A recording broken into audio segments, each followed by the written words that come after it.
My sister's false lie branded me a criminal in my own home. So years later she confessed and begged, but my response changed her fate. When I think back to the moment my life changed, it doesn't feel real. It's like watching a slow-motion car crash. You know what's coming, but you can't do anything to stop it. I was 18, living on a military base in Japan with my dad, his third wife, Maria, my biological sister, Lily, 15, and 3 younger stepsisters. Life wasn't perfect, far from it, but it was predictable. That predictability, however, shattered one quiet Sunday afternoon. I was in my room, working on a history essay that wasn't due for another week. I liked being ahead of deadlines, partly because school gave me a sense of control and partly because it kept me away from Lily. Our relationship had always been rocky. We were like oil and water. She was loud, impulsive, and always seeking attention, while I preferred solitude and order. Our fights were legendary, from screaming matches over stolen phone chargers to full-blown cold wars over the TV remote. But for all our differences, I never thought she'd go as far as she did. That day, my dad called me into his office. His voice was serious, the kind of tone that made your stomach drop. I walked in to find Maria sitting stiffly in one of the chairs. Her usual warm smile was gone, replaced by a tight-lipped expression that screamed discomfort. My dad gestured for me to sit. "We need to talk," he began, his voice heavy. "It's about your sister." I froze. Lily was in the States with our mom, sent there after one too many blowouts with Maria and the stepsisters. She hadn't been gone long, maybe 6 months, and though her absence had brought a strange calm to the house, I hadn't given her much thought. Now, dread started creeping in. "She's made an accusation," Maria chimed in, her voice hesitant. She's saying you hurt her." I frowned, confused. Hurt her how? What could she possibly mean? Before I could ask, my dad dropped the bombshell. "She's accusing you of sexual assault," he said bluntly. For a moment, the words didn't register. I stared at them, my mind scrambling to make sense of what I'd just heard. It felt like someone had knocked the wind out of me. "What?" I finally managed, my voice barely above a whisper. "No, that's not true." "We believe you," Maria said quickly, but the way her eyes darted to the floor told a different story. "But we have to take this seriously." Take it seriously? What did that even mean? My dad explained that they'd already reported it to the authorities. Protocol, he called it. I felt like I was drowning. My own sister, my flesh and blood, was saying I did something so vile, so unthinkable, and my parents had gone straight to the cops without even talking to me first. "She's lying," I said firmly, my voice shaking with anger and fear. "You know I'd never do anything like that." My dad just nodded, his expression unreadable. Maria reached for my hand, but I pulled away, unable to bear the false comfort. Their belief in me felt hollow, like they were saying the words because they had to, not because they meant them. I couldn't understand it. How could they say they believed me but still treat me like I was guilty? The next few weeks were a blur. A social worker came to the house to interview me, asking invasive, humiliating questions about my childhood and my relationship with Lily. "Have you ever touched her inappropriately? Have you ever said anything that could be taken the wrong way?" I answered every question honestly, but it didn't matter. The look in her eyes said she'd already made up her mind. At school, things got worse. Living on a military base meant rumors spread like wildfire. By the end of the week, everyone seemed to know about the accusation. Friends avoided me in the hallways, their laughter dying the moment I walked by. Parents stopped letting their kids come over. Even teachers started acting differently, their smiles forced and their conversations clipped. I became a ghost, floating through my own life, unseen and unwanted. At home, the atmosphere was suffocating. My dad and Maria treated me like I was made of glass, like one wrong move would shatter me, or maybe expose some hidden truth they didn't want to confront. They implemented new rules to avoid misunderstandings. I wasn't allowed to be alone with my stepsisters anymore, and Maria made a point of hovering whenever we were in the same room. The humiliation was unbearable. One night, I confronted my dad. "Do you really believe me?" I asked, my voice cracking. "Because it doesn't feel like you do." "I believe you," he said after a long pause, "but we have to handle this the right way. For the family." "For the family?" I repeated, incredulous. "What about me? This isn't just some family issue. It's my life. Do you have any idea what people are saying about me? What this is doing to me?" He didn't answer. Instead, he told me to be patient, to trust the system. But how could I trust a system that had already branded me as guilty? The worst part was knowing that my own parents, people who were supposed to protect me, were the ones who'd set the wheels in motion. Meanwhile, Lily was living her best life back in the States. Through the family grapevine, I heard she joined her high school's cheerleading squad and was the center of attention in every room she walked into. It was infuriating. She turned my life into a living hell, and for what? Because she was jealous that I got to stay in Japan while she was sent to live with our unstable mom? The thought made my blood boil. One night, I called her. I needed answers. "Why are you doing this?" I asked, my voice trembling with anger and desperation. "You know it's not true." Her response was infuriatingly casual. "I don't want to talk about it," she said, her tone cold and dismissive. Then she hung up, leaving me staring at my phone in disbelief. That was the moment I realized there was no reasoning with her. She'd made up her mind, spun her web of lies, and now she was watching me struggle to untangle myself. It wasn't just betrayal, it was cruelty. And it wasn't over yet. As the investigation dragged on, my life unraveled piece by piece. Colleges I'd applied to sent rejection letters. Friends drifted away, and every day felt like a battle just to keep my head above water. But even as everything fell apart, one thought kept me going. I would survive this. I didn't know how, but I'd find a way. Because if Lily thought she could destroy me and walk away unscathed, she was wrong. Dead wrong. The investigation should have been the worst of it, but it wasn't. That was just the opening act. Once the initial shock wore off, the real fallout began. If the accusation had felt like a punch to the gut, the aftermath was a slow, suffocating chokehold. After the social worker left, my dad sat me down again. He looked more uncomfortable than I'd ever seen him, like he wanted to be anywhere but there. "The base community is small," he started, his words careful. "People are going to talk. I need you to keep your head down." Keep my head down? I wanted to laugh in his face. Rumors were already flying, and I was the center of them. Kids at school whispered as I passed by. Parents pulled their kids away from me as if proximity to me was contagious. My dad telling me to keep my head down was like asking someone drowning to hold their breath a little longer. Maria added her own version of damage control. She started micromanaging my every move. "Maybe you shouldn't go to the community pool right now," she'd suggest with that overly sweet tone she used when pretending to care. "Or why don't you skip the next youth group meeting? It's best not to stir the pot." I wasn't stirring anything. I was sitting silently, watching my life fall apart while everyone acted like this was just some awkward phase we'd all laugh about someday. The military base's gossip machine wasn't just limited to kids and their parents. It seeped into every corner of the community. My dad's coworkers looked at him differently. Maria's book club stopped inviting her to their weekly gatherings. Even the weekly trips to the commissary became exercises in avoidance as people gave us wide berths in the aisles. Then there was school. It wasn't just the students who treated me differently, it was the teachers too. Mr. Collins, my history teacher, used to joke around with me during class, asking about my gaming habits or what new gadgets I was into. Now, he barely looked me in the eye when he called on me to answer a question. It felt like he was bracing himself for something awful. It wasn't what he said, it was what he didn't say. The silence and the gaps, the way he avoided my gaze, spoke volumes. The walls of home weren't safe either. Maria implemented new precautions that stripped away whatever shreds of normalcy I had left. At first, I wasn't allowed to be alone with my stepsisters. Then it escalated to me needing Maria to be in the room anytime I interacted with them, even for something as mundane as handing over the TV remote. "It's not about you," she said one night, as if that made it better. "It's about appearances." Appearances. That word had started to haunt me. It wasn't about truth or justice, it was about how the family looked to everyone else. My dad, the proud military officer, and Maria, the smiling, picture-perfect stepmom, couldn't afford to be seen as the parents who let something slide. They needed to be the ones who took every accusation seriously, no matter the cost. The cost, of course, was me. I thought about running away more times than I could count. There were nights I lay awake, staring at the ceiling, imagining packing a bag and disappearing. But where would I go? My mom? She wasn't exactly an option. She was still recovering from her latest divorce and could barely keep herself afloat, let alone take me in. My extended family? They'd already started distancing themselves, sending vague texts about letting the process play out. The process, another word I'd grown to hate. So I stayed, not because I wanted to, but because I had nowhere else to go. Lily, meanwhile, was thriving. Or at least, that's what I heard through the family grapevine. She had a tight-knit group of friends and was excelling in her classes. The news reached me in fragmented updates from relatives who still felt obligated to keep me in the loop. "She's doing really well," my aunt said over the phone one day. "Your mom says she's happier than she's been in years." Happier. That word was a knife to the gut. While my life was crumbling, Lily was out there living her best life, the center of attention, like she'd always wanted. It wasn't fair. None of it was. As the weeks turned into months, the investigation dragged on. No charges had been filed yet, but the threat loomed over me like a storm cloud. Every time the phone rang, I flinched, expecting the worst. I avoided looking at the mailbox, terrified of finding a letter from some authority demanding I appear in court. The uncertainty was worse than anything else.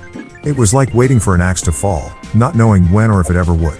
One night, I overheard Maria talking to my dad in the kitchen. Her voice was hushed, but the tension in her words was impossible to miss.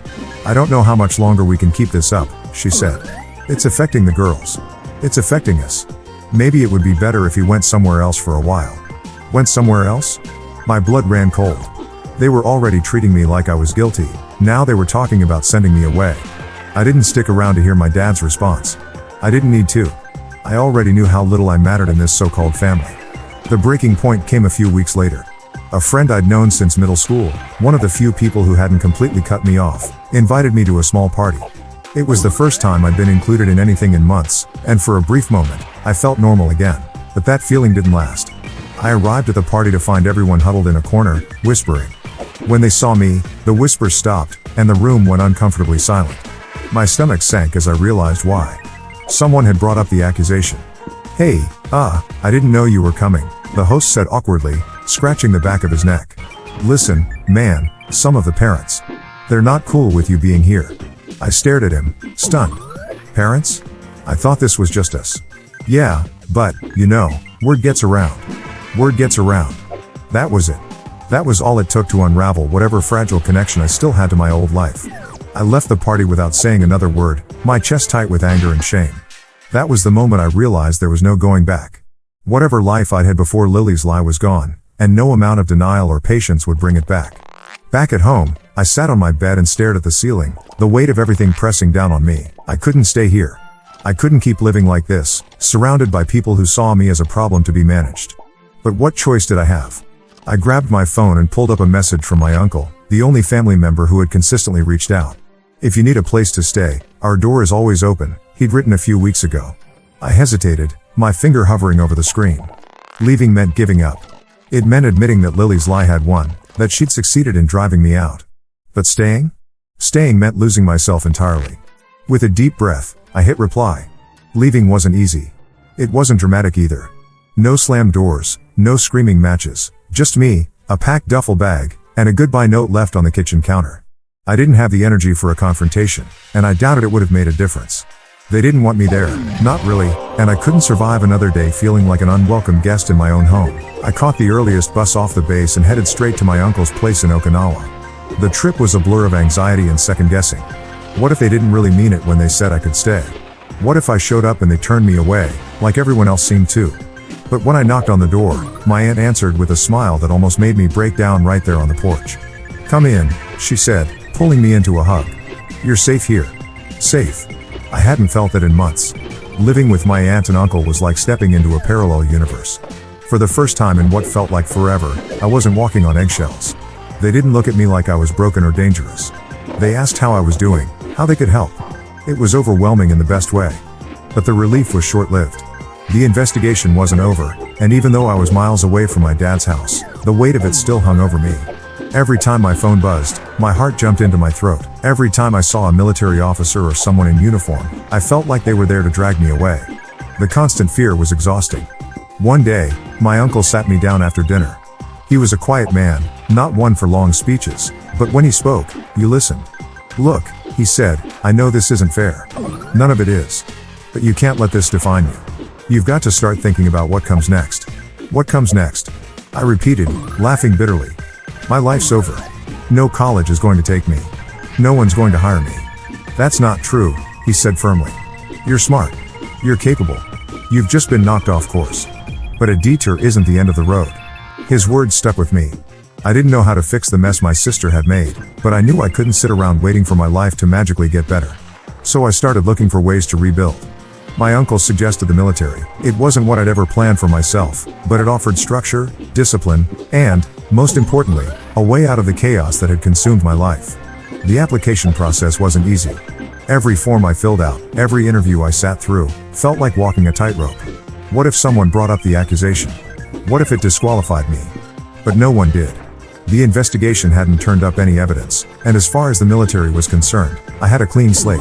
It was the first real break I'd gotten in months.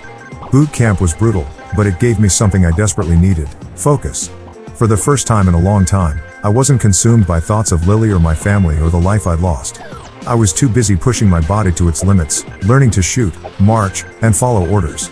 It was hard, but it was a welcome distraction. The camaraderie was another unexpected gift. My fellow recruits didn't care about my past. They cared about whether I could pull my weight, whether I had their backs in the field. For the first time, I felt like I belonged somewhere. Things started to look up after boot camp. I was assigned to a unit stationed overseas, far from Japan and all the memories tied to it. I threw myself into my work, learning everything I could and excelling in ways I hadn't thought possible. It was like I'd been given a second chance, and I wasn't about to waste it.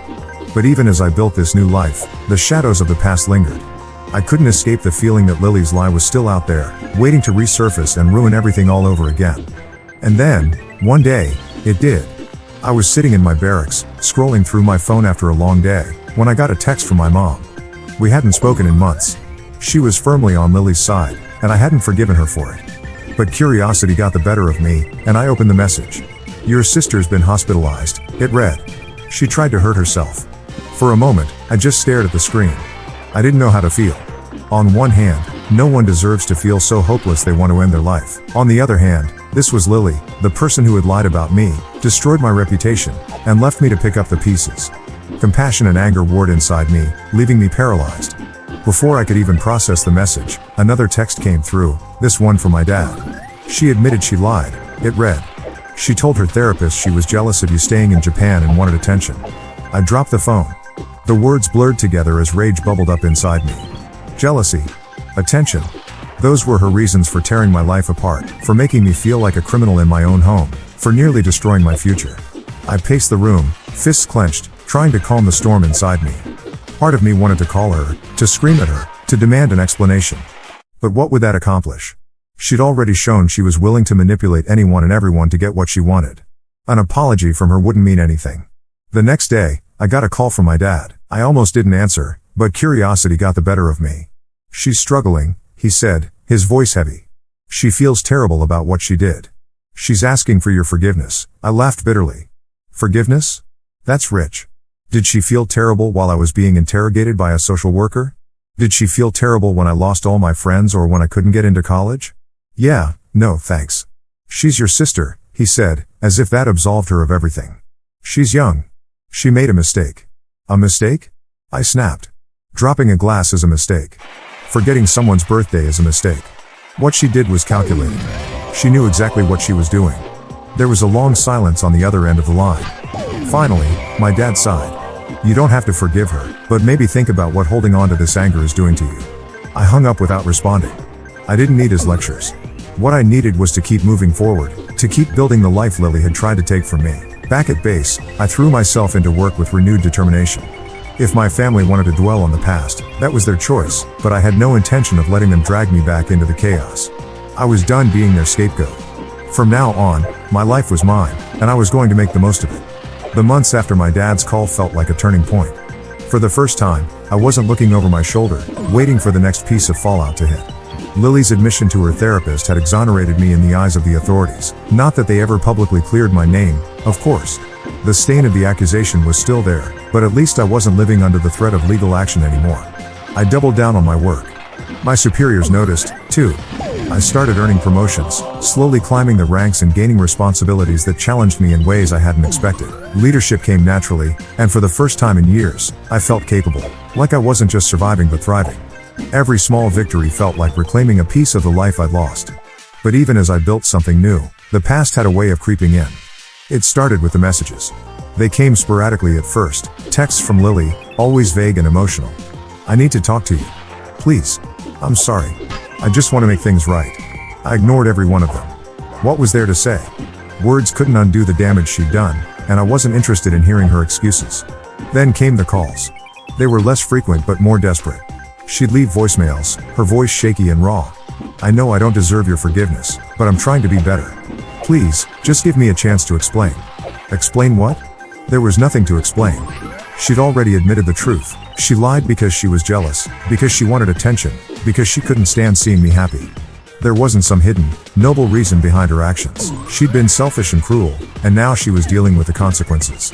One night, after a particularly long day, I decided to listen to one of her voicemails, not because I cared, but because I wanted closure.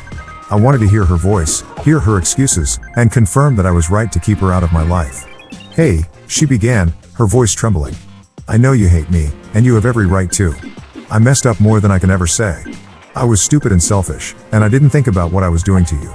I felt like I was losing everything, and I wanted someone to blame. I know that's not an excuse.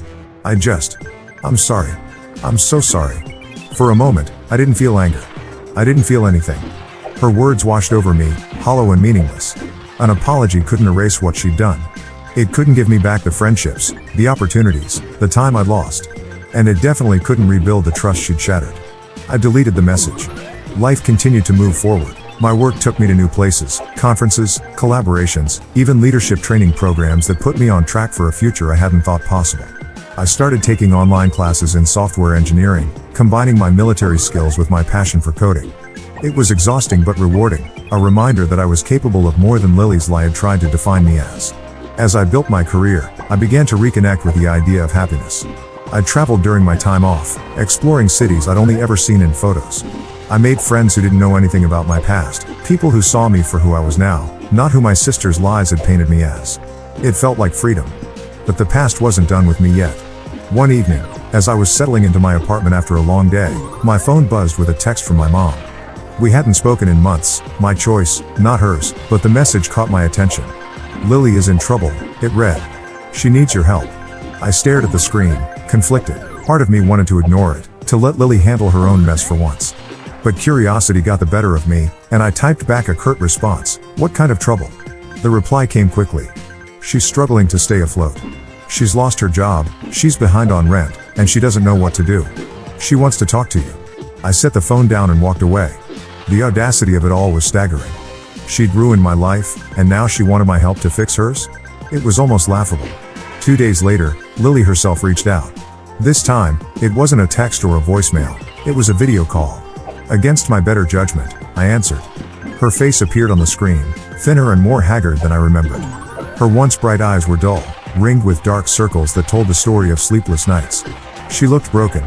"I don't want to bother you," she began, her voice small, but I didn't know who else to call. I didn't respond, waiting for her to continue. "I messed up," she admitted, her voice cracking. "Not just with you, but with everything. I've burned bridges with everyone else. Mom can't help, and Dad. He won't even talk to me anymore. I'm at rock bottom, and I don't know what to do." I stared at her, the silence stretching between us. Part of me wanted to feel pity, to reach out and offer her some kind of lifeline. But a larger part of me, the part that remembered the nights I'd spent crying in frustration and despair, couldn't summon the empathy. "What do you want from me, Lily?" I asked finally. "I don't know," she whispered. I want a chance to fix things. To make things right with you." I shook my head. "You can't make this right, Lily. You destroyed my life, and now you want me to help you fix yours? That's not how this works."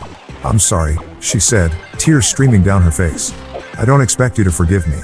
I don't know what to do." I took a deep breath, forcing myself to stay calm. "Figure it out. Like I had to. You made your choices, Lily, and now you're living with the consequences. That's not my responsibility." Her sobs grew louder, but I didn't waver. For once, I was putting myself first. "I hope you find your way," I said quietly, "but you're not going to find it with me." And with that, I ended the call. For the first time in years, I felt a sense of finality. Lily was no longer a weight I had to carry, no longer a storm cloud looming over my life. I had finally closed the door on the chapter she tried to write for me, and I was ready to move forward for good. Life moved on. My work kept me busy, my projects thrived, and for the first time in years, I felt like I wasn't tethered to the past. I stopped checking for messages from family, stopped wondering if they'd change, stopped hoping for some kind of resolution. I didn't need their closure anymore. I'd made my own. One evening, as I wrapped up work on an app I'd been designing, I realized I hadn't thought about Lily in weeks, not out of bitterness, but because my life had finally outgrown the shadow of her lies. She was just a part of my story now, not the whole thing. I've built something I'm proud of. My career, my friendships, and my independence aren't things anyone gave me, they're things I earned. And as I look ahead, I know my focus is where it should be, forward. So yeah, my life isn't some grand redemption arc, and I'm okay with that. I'm not trying to rise above or prove anything to anyone. I'm just living, and honestly, it's enough. Lily hasn't reached out again since that last call, and the rest of my family has mostly fallen silent too. I guess they finally realized I'm not coming back. It's not about holding grudges, it's about boundaries. I don't hate them. I just don't need them in my life anymore.